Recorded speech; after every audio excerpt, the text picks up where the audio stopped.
Hello my fellow garden gals and guys, welcome back to my channel Serenity Now Garden. My name's Jeannie and I garden in a zone 4B. So today we are going to do a September garden tour. I'll break this up into two parts, so this will be part one. I don't normally start with my backyard, so I think I'll do that this time. We'll kind of start over on this side and work our way around. I planted a ton of new plants this year.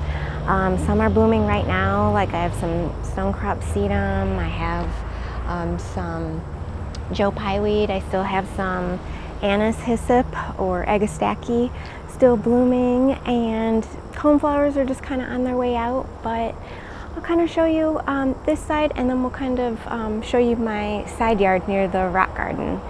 If you like garden tours, please give me a thumbs up so I know, and consider subscribing to my channel. It would really help me out.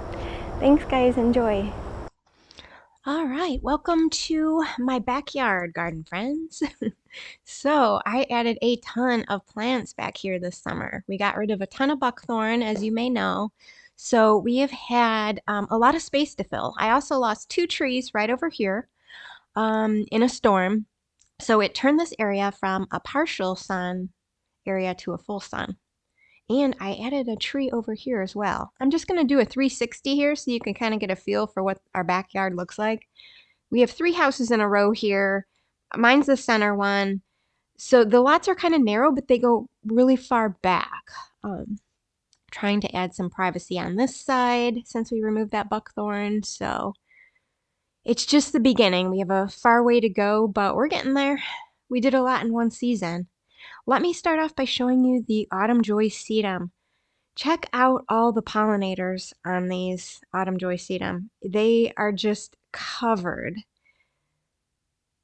If you're looking for a good plant that's super easy, it doesn't even need fertilization. I mean, this is your plant here. They get pretty big. You can give them the Chelsea chop around June 1st to keep them a little more compact. Let me show you what this tree looks like here. This is a showy mountain ash. It's one of my favorite trees. It's still small because we just planted it last fall. But check out the berries. They just stand out. You could really see it from afar.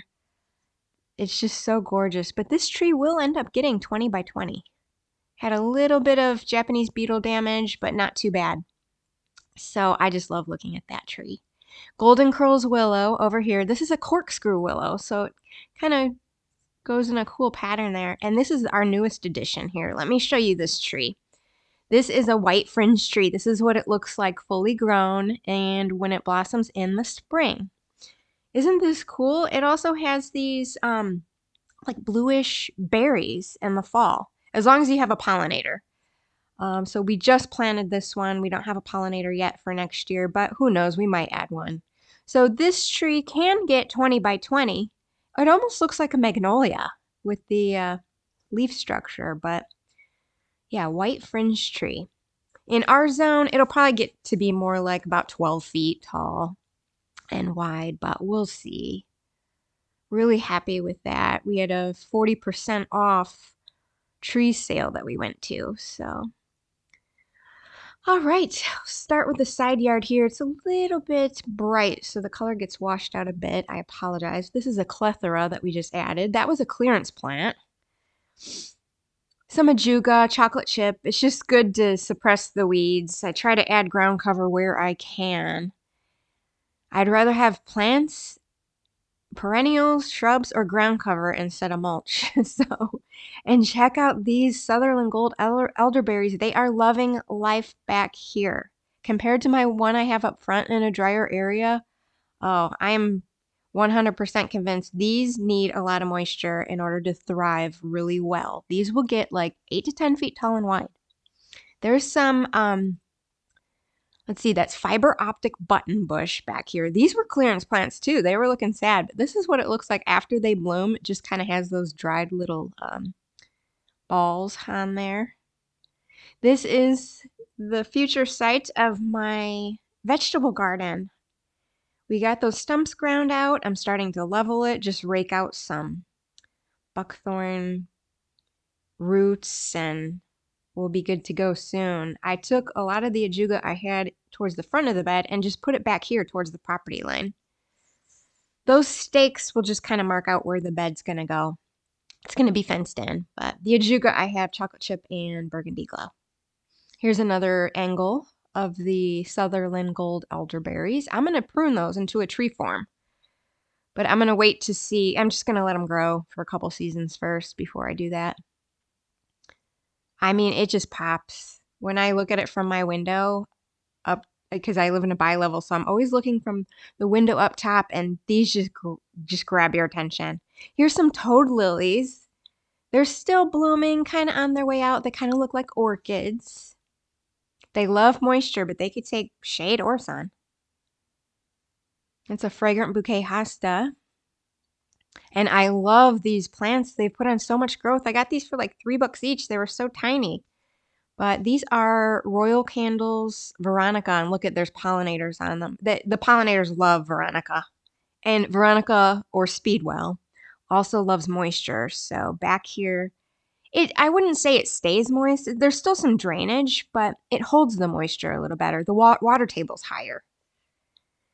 This is a stonecrop sedum called Brilliant that I just added that I absolutely love. Check out the powdery pink blossoms on that.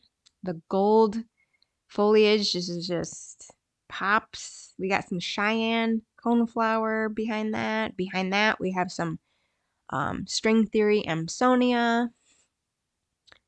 These are almost on their way out. String theory I got, oh gosh, this was 75% off. It was kind of sad when I got it, so it's got a little ways to go. So this area, what I'm going for here is I got some compact gold spireas up front, and then I have taller perennials in back. So far I have blazing star liatris and delphinium in back, and agastache or hyssop, and a couple varieties of gold spirea.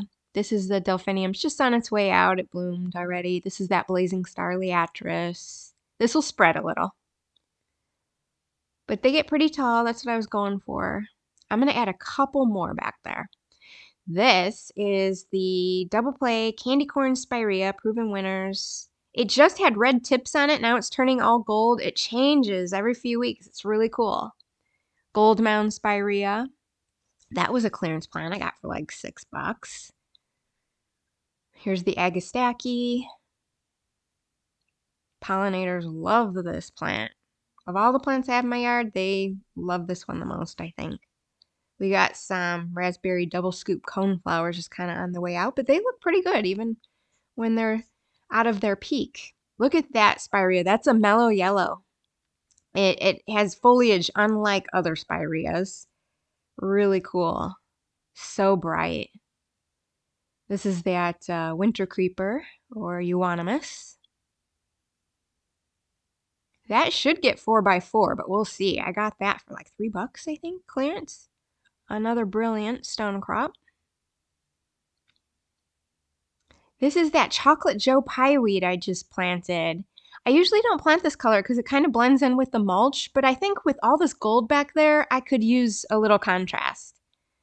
So I think it'll like it back there. Right here, I planted a ton of clearance 9 barks. They're all gold, and they all get around 4 feet tall. We got a pearl bush in the center. There's some kaboom Siberian iris. This is a Kahori, scarlet Kahori dianthus, long bloomer. There's one of the 9 barks. Yeah, I have like 6 back here. They were all like $6 or $7 each. Again, this is a false indigo baptisia. That'll flower in the spring. Here is, I got 3 of these snowball bush viburnums. They'll look like this in the spring. Really pretty. I'm going to prune those into tree form as well. Got those on clearance for $5 each. With putting in all these plants, I had to search for bargains. And check out that new dogwood I just put in. Garden Glow, it's called. Doesn't it really stand out? I needed some more gold back here. I'm glad I went with this. This is partial sun. There's some berries. They're kind of insignificant, I guess they call those. But yeah, I think that's going to look really good grown in there. I think it gets around 4 feet tall and wide. This is a raspberry lemonade 9 bark that'll get like coral looking fruits. Here's that path that I just put in. Now the hostas on the side, I split these hostas and they don't look good this year, but they'll look great next year. Let me kind of show you the back of the property here. We're going to plant some micro clover back here, I think. Oh, and look, there is a deer back here eating. This is one of the reasons why I love this property, you guys. I mean, it's all buckthorn mulch right now, but the wildlife is just everywhere. Once you get rid of all that buckthorn, it's just, they just are drawn in. I keep some, keep my hostas sprayed with liquid fence, but they don't bother many of my plants as long as I keep them sprayed. And I just love watching them. They're trying to fatten up for the winter here, so there's just a little bench and a burn pile there. We're trying to burn some brush. So this is another project for another year. We need to let this area, all the mulch just kind of break down. But looking forward to that. Let's go back on the path here. I might put like a little cement bench back here in the shade. Now, I do have a lot of hostas like right here that I had to save from the full sun area that are sun scorched. So I split them, put them back here. They won't look good until the spring. That is a lemon thread false cypress. That gets 4x4.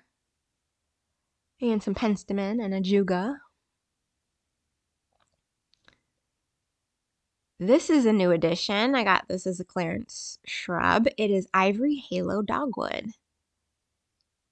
Needs a little TLC, but it's looking pretty good. And back here we have some common elderberry lining the back. That was all there. Once we got rid of the buckthorn, it really took off since it had more moisture and more sun.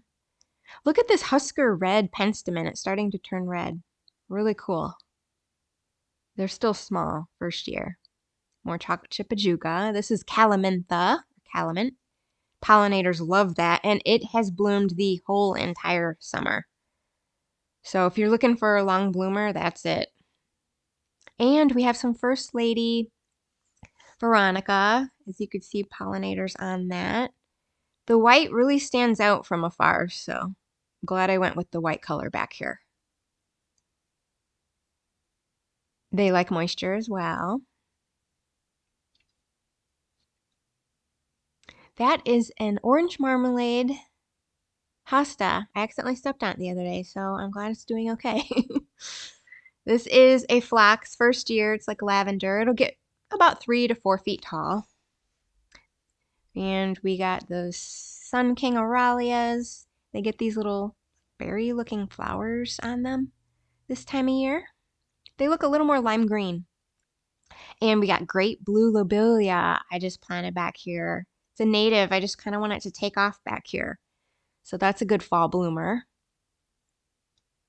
Some more of that variegated hosta. Stilbies are looking quite crisp.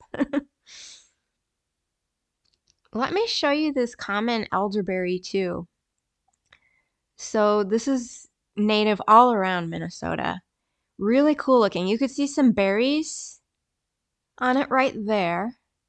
And right there, all the berries have been eaten, but they almost look like flowers from afar because the lighter color. So I love this. They spread through runners, so I took a couple and put them all along this fence line of my neighbors just for some privacy.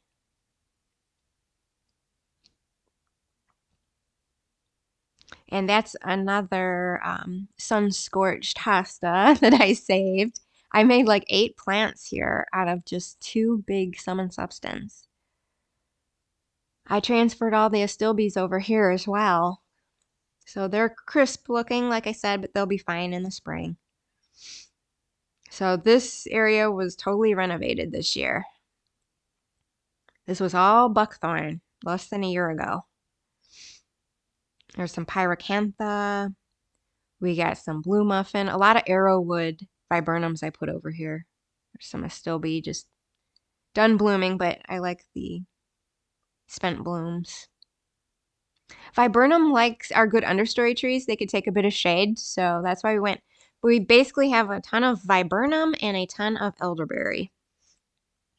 And the viburnum all get these little um, purple berries. That is a all that glitters proven winners. That's a little more compact arrowwood viburnum. And just a bunch of hostas over here. This side yard will be in part 2 if you want to check that out. I'll put a link at the end of the video here. We got some unplugged So Blue salvia. Those are annuals. They won't be here next year. I just put those in there because they were on sale. We got some hostas here. That's a Montana Ario marginata and a Crassa Regal. That will get nice and big. These are all first year. Guacamole. And another Sun King, which is a great companion plant. So yeah, I can't believe I added all of that just in one season. Mostly clearance, so we did it on a budget. You know, with clearance plants, it may not look good until the following year, but gosh, you save so much money. So, really happy with that. Let me show you one more thing here. Here is the fall container I did with the mums and the cabbage. Look how big the ornamental cabbage is getting. I also have some cordyline in back. The mums, once they dry out or die out, you can also change them. Mums don't last a whole long time. Peachberry ice heuchera. And there's a cordyline in back. So I really hope you guys like that. Don't forget to watch part 2. And thank you so much for your time. Please like and subscribe if you can, or if you want to. And thanks so much, guys. Happy gardening. See you in the next one.